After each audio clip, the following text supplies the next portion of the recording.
Mesdames et messieurs, bonjour. Nous sommes très heureux de vous accueillir aujourd'hui dans cette session qui a lieu la première fois dans le cadre des universités de la e-santé. C'est un format original que nous lançons aujourd'hui. Je remercie d'ailleurs infiniment Yann Ferrari et Luc Vialard d'avoir travaillé avec nous sur l'élaboration de cette session. Donc Sanofi est partenaire pour la première fois des universités de la e-santé et nous en sommes très heureux. Pour ce 10e anniversaire, d'être avec vous. Et je pense que ce n'est pas la première fois, je pense qu'on reviendra parce que vraiment c'est un superbe événement. Hier d'ailleurs nous avons été très heureux de remettre un trophée sur la M-Santé, trophée qui nous parle particulièrement puisqu'il a pour ambition de sauver des vies et ça fait partie des enjeux de santé publique qui sont les nôtres et que nous accompagnons quotidiennement. Aujourd'hui, donc, c'est une session dédiée à l'autonomisation du patient diabétique, plus particulièrement face aux barrières linguistiques, culturelles et liées à l'âge. Je remercie infiniment Madame Lemosy de nous avoir rejoints et qui vous dira tout à l'heure quelques mots sur une initiative du CHU de Toulouse que nous accompagnons, qui s'appelle Diabimage. Et donc la session a lieu en 2 temps, en fait, une session ouverte et puis après une session fermée sur... De gens qui ont reçu des invitations pour participer à un groupe de travail qui va être animé par les designers de Sébastien Letellier, ici présent, je remercie aussi infiniment, et qui va vous présenter la méthodologie d'animation. Alors je vais d'abord présenter qui on est. On travaille depuis 2 ans maintenant avec Sanofi. Derrière Health Factory, en fait, qui est une société de services dédiée à l'innovation, en fait, on accompagne les grandes entreprises dans leur quête d'innovation à travers un processus d'innovation qui va de quels sont les problèmes, les idées, prototyper les idées et puis réaliser des produits jusqu'à la mise sur le marché. Donc tout ça, c'est un accompagnement avec une approche comme les startups, c'est-à-dire avec beaucoup d'agilité, beaucoup d'itération et surtout beaucoup de contacts avec le terrain. Pour nous, c'est quelque chose qui est très fondamental. Il y a beaucoup de gens qui développent des solutions. Ils passent 6 mois chez eux à développer la solution en étant sûrs de leur idée. Puis un jour, ils vont voir l'utilisateur et leur dire « Regardez ce que j'ai fait, c'est super ». Et l'utilisateur lui dit « Bah non, ça ne m'intéresse pas ». Donc, au lieu de perdre 6 mois, le mieux, c'est dans 2 semaines, on va le proposer à l'utilisateur. Et là, il va vous dire tout de suite que ça ne l'intéresse pas. Mais par contre, il va vous dire ce qui l'intéresse. Et c'est comme ça qu'on itère et qu'on améliore les choses. Alors on a plusieurs types d'événements qu'on fait avec Sanofi et d'autres, qui sont ce qu'on va faire aujourd'hui, c'est-à-dire des ateliers de design thinking, qui est une méthodologie en fait qui permet de faire de l'idéation, de réfléchir sur ensemble, de manière collaborative. La force du design thinking, c'est la diversité des compétences qu'on met à réfléchir sur une thématique ensemble. Et en fait, c'est ça, c'est le fait qu'on ait la vision d'un ingénieur avec un patient, avec un professionnel de santé, avec quelqu'un de la communication, qui discutent ensemble et qui tout d'un coup vont inventer le futur parce qu'ils ont une vision chacun différente. Et surtout l'apport des designers. Donc ça se fait en plusieurs phases. Là, on travaille sur une des phases, qui est la première phase, qui est la phase d'idéation. Et puis après, on a d'autres événements de type hackathon. Et on fait un grand hackathon dans lequel Sanofi est partenaire depuis 2 ans, qui s'appelle le Hacking Health Camp, qui a lieu à Strasbourg, qui est aujourd'hui le plus grand hackathon santé du monde, puisqu'on était 800 cette année. Et ce qui est très intéressant, parce qu'en plus d'avoir une diversité de gens qui viennent, des patients, des professionnels de santé, des développeurs, des designers, des entrepreneurs et les acteurs de la santé, on avait aussi les différentes nations. On avait des Suisses, on avait des Belges, on avait des Slovènes, on avait des Danois, des Grecs, on avait même des gens de Stanford aux États-Unis. Et c'était très intéressant d'ailleurs de voir comment chacun, dans son système de santé, peut ou peut pas d'ailleurs faire des choses. Avec les Allemands, on voit qu'on a beaucoup de réglementations. Et dans d'autres pays, c'est un peu plus libre, etc. Donc c'est très important de voir ça aussi. Alors, cet hackathon a lieu tous les ans.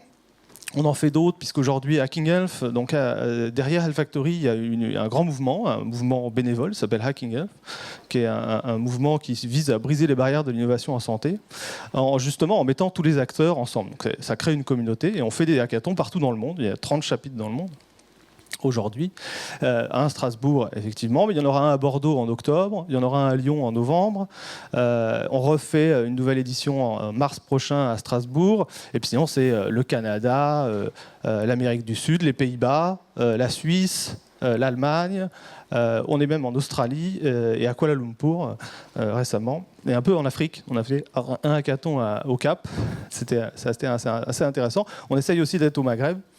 Voilà, c'est très intéressant parce que du coup, à travers cette communauté, on arrive à faire ressortir des besoins qui finalement, la santé, ça n'a pas de frontières, hein, donc les besoins sont souvent les mêmes et la mise en application est par contre différente.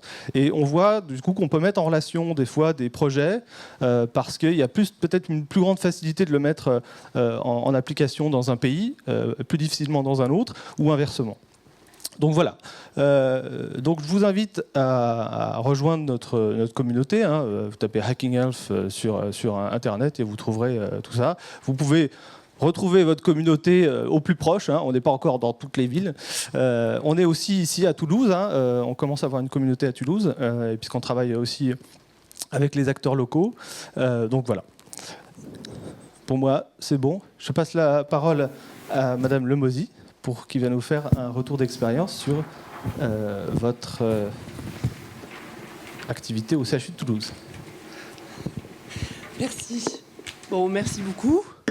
Et merci donc au laboratoire Sanofi qui ont été notre partenaire dans la construction de l'outil Diabimage, à propos duquel vous ne verrez pas là de diapositive, simplement le titre, mais vous pourrez voir en fait l'objet lui-même, qui va être installé. Voilà, vous voyez la mallette que vous montre Christine, et puis donc nous allons pouvoir vous le présenter. Alors, Diabimage est un outil éducatif dont en fait le point de départ est un projet, une réflexion au sein d'un groupe de travail du réseau Diamip, Diabète Midi-Pyrénées. Et ça, c'était vraiment il y a de nombreuses années, ou peut-être la toute première idée, ça devait être il n'y a pas loin de 10 ans, un groupe de travail multiprofessionnel dans lequel il y avait des infirmières, dont une plus particulièrement, qui travaille à l'hôpital Joseph Ducoing, donc ayant un programme d'éducation thérapeutique pour patients de langue et de culture arabe. Et on était en train de proposer, sur le paperboard, plusieurs thèmes de travail, puisque après avoir réalisé un travail, on en faisait un autre. Et donc est venue cette idée d'un outil plus spécifiquement libéré de l'écrit. Voilà. Et puis donc on a fait un petit groupe, et puis après en plénière, etc. Et donc est venu le projet de Diabimage, qui est un outil éducatif, basé sur l'image et qui vise à accompagner des séances d'éducation thérapeutique sur le thème des facteurs concourant à un meilleur ou au maintien d'un bon équilibre glycémique, également sur le thème de l'hypoglycémie, et enfin, dernier volet, sur le thème de l'hyperglycémie. Donc cela peut représenter 3 séances d'éducation thérapeutique qui, au départ, on a imaginé qu'elles pouvaient se succéder. La pratique montre que, en fait, c'est utilisé à la carte et jamais les 3 successivement. Donc, à partir de là, alors, on a construit cet outil. Donc, sur ce principe, pour chaque séquence, en fait, il y a un plateau qui permet un cheminement de la pensée logique pour aller de ce que l'on observe à ce que l'on déduit et à ce que l'on agit par rapport à telle situation de recherche d'équilibre, d'hypoglycémie ou d'hyperglycémie. Et les outils que l'on manipule et avec lesquels on réfléchit sur les plateaux sont des cartes. Et ces cartes sont de 2 catégories. La première catégorie représente des valeurs de glycémie telles que le patient peut les identifier sur son lecteur, parce que la plupart des personnes qui ont tout de même une barrière avec l'écrit ont une certaine aisance avec les chiffres. Voilà, les chiffres simples. L'autre catégorie de cartes représente des situations. Alors, dans une première version de l'outil, il s'est agi de photos qui ont été plus ou moins artisanales, le mari de l'infirmière en train de couper du bois, etc. Des outils de situation pour figurer des choses de l'ordre de l'alimentation, des choses de l'ordre de l'activité physique, des choses de l'ordre du traitement, des choses de l'ordre des symptômes de l'hyperglycémie, des choses de ce que l'on peut faire pour réagir et s'adapter. Et donc, une première version de l'outil a été mise en place, mise en œuvre, aux alentours de 2009-2010, initialement dans 40 équipes réparties sur le territoire de Midi-Pyrénées, toutes du réseau Diamip, et étant en charge d'un programme d'éducation thérapeutique, donc pour patients en groupe. Ce qui est assez important, c'est que en fait, l'outil Diabimage a été fourni aux équipes toujours à l'issue de soirées de formation avec mise en situation à la pratique, puisque un outil sans sa méthode ne vaut rien. Voilà. Et donc, en même temps, on offrait davantage de chance à la mise en pratique de l'utilisation de l'outil qui a été évalué auprès des équipes utilisatrices qui ont été majoritaires avec un bon taux d'utilisation. Et donc, cette évaluation a été conduite à peu près en 2012 et on en a tiré des leçons en appui sur lesquelles nous avons construit la deuxième version de Diabimage que vous allez découvrir. Alors cette deuxième version, le concept est resté le même, les plateaux, tout ce que je vous ai expliqué. Il y a une grosse différence, c'est que toutes les cartes et c'est surtout important pour celles qui figurent non pas des valeurs de glycémie, mais des situations, ne font plus appel à des photos, mais à du graphisme. Alors d'abord, depuis la première version, le développement du graphisme avec plein de BD pour adultes, enfin beaucoup plus une expansion du champ de l'utilisation et de l'appropriation du graphisme s'est faite, et le graphisme offre une palette beaucoup plus riche pour ce qui est de la transcription des émotions, en particulier des symptômes, des choses de cet ordre, si bien que nous avons... Alors après, il y a eu d'autres ajustements dans telle ou telle carte que nous avons pu faire. Un gros ajustement aussi au niveau de la méthodologie, c'est-à-dire qu'il y a un mode d'emploi, il y a un conducteur de séance, autrement dit un scénario qui fournit avec une proposition de scénario très très précis, détaillé, de la manière d'animer la séquence. Et pour l'un des volets, hyperglycémie, ça a été retravaillé dans le fond parce que c'est la thématique la plus complexe dans la vraie vie. Donc, pour revenir aux cartes, donc, nous avons pu travailler carte à carte le graphisme en lien avec une société de graphisme qui travaille avec le laboratoire Sanofi. Et en fait, ça a très bien, bien qu'il soit en région parisienne, très très bien fonctionné par mail et avec des retours tac au tac, quoi. En fait, il y a sûrement un mot anglais entre Christine, Sabine et moi-même, si bien qu'on a eu des cartes qui, nous ont donné satisfaction quant à l'atteinte de leurs objectifs fonctionnels, et ensuite énormément de plaisir parce que effectivement il y a de l'humour, enfin il y a quelque chose qui apporte. Alors de l'humour, ça a aussi une fonction pédagogique, hein, parce que finalement s'il y a un petit peu de détente, on a une meilleure disponibilité pour apprendre, voilà. Et donc alors cet outil, pour ceux qui connaissent, on peut dire il n'y a pas de bouleversement, autrement dit l'appropriation, on est assez confiant, elle ne va pas être difficile puisqu'il est connu, c'est vraiment une amélioration. Au contraire, on peut en espérer un effet un petit peu décuplé ou amplifié, mais il n'y a pas la même démarche, ça n'est pas un nouvel outil, c'est un outil plus séduisant, amélioré. Je ne sais pas quoi, dites-moi peut-être si c'est fini parce que peut-être je parle longtemps.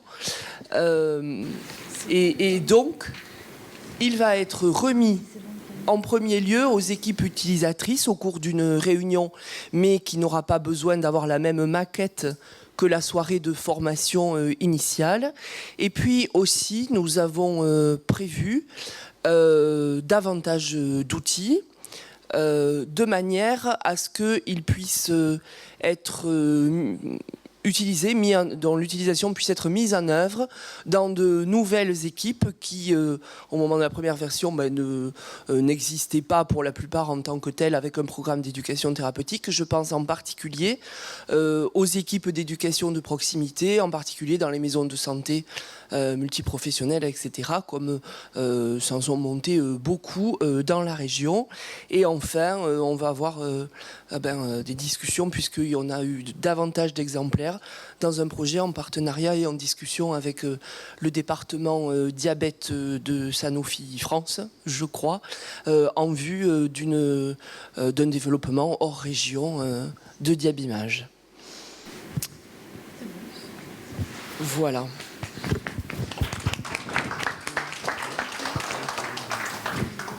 Alors peut-être y a-t-il des questions dans la salle sur ce beau projet?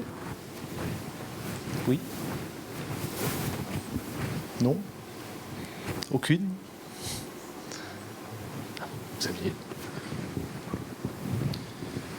En termes de retour concret par rapport à cette nouvelle méthodologie, est-ce que vous avez pu observer une amélioration au niveau de la prise en charge des patients diabétiques?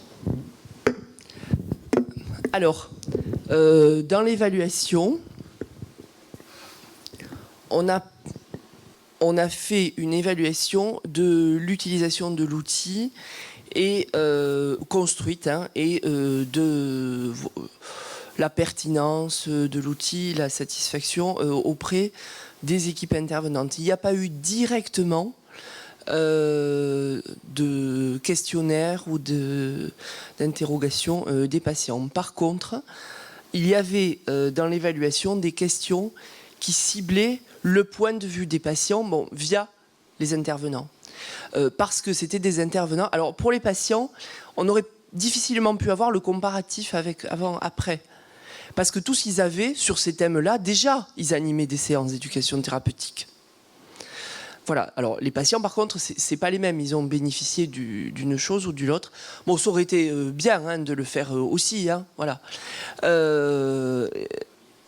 Par contre, donc, on a interrogé les intervenants sur le bénéfice perçu du point de vue des patients, en termes de satisfaction, mais aussi de degré d'animation et de degré d'implication des patients dans l'apprentissage pendant les séances. Et là, on a eu un retour extrêmement positif en termes de meilleure mise en situation et immersion dans ce qu'on appelle la démarche de méthode de la découverte pédagogique, c'est-à-dire de chercher soi-même des solutions, de réfléchir, de formuler, d'argumenter ses décisions, et donc un processus qui est plus favorable à une bonne appropriation pour ensuite un transfert dans la vraie vie. Voilà. On a interrogé à Ando, il y avait quelques questions qui concernaient, parce que c'était le plus important, in fine. Voilà. Merci beaucoup. Bon, on va passer à la suite de cet atelier. Donc, Je laisse le micro ici. Voilà, on va le mettre là, pour qu'il tombe. Donc là, les personnes qui étaient invitées à l'atelier. Alors, ce qu'il faut savoir, c'est que, bien sûr, tout ce qu'on va faire là, vous n'êtes pas là pour travailler pour Sanofi. C'est vos projets, c'est vos idées. Ce qu'on essaye de faire, c'est de les amener à ce que ça serve. Voilà, nous, ce qui nous intéresse avec Sanofi, c'est d'arriver à faire des choses qui répondent à des problématiques des gens. Donc, ce qu'il faut, c'est les co-construire. On l'a vu ici dans ce projet, cet exemple de projet, c'est la co-construction qui fait la réussite du projet, le travail avec les patients. Donc, c'est ça qu'on va démarrer ici. Et puis après, on verra ce qu'on peut en faire. Mais vraiment, l'objectif, c'est d'aller plus loin. On démarre, on va avoir plein d'idées. Donc, je vous présente Kim et Yoon. C'est ça, qui vont animer cet atelier. Et voilà, l'idée, on va profiler, il va y avoir prolifération d'idées. Vous allez voir, il y a une méthodologie pour vous accompagner pour faire ça. Et puis, on va sélectionner les meilleurs les meilleures entre guillemets, puisque finalement la meilleure c'est celle qui va marcher, et peut-être qu'on l'aura pas retenue au début, puis elle va revenir après, mais c'est pas grave. L'important c'est qu'à travers la discussion que vous aurez, on va identifier celles qui pour vous ont le plus de pertinence.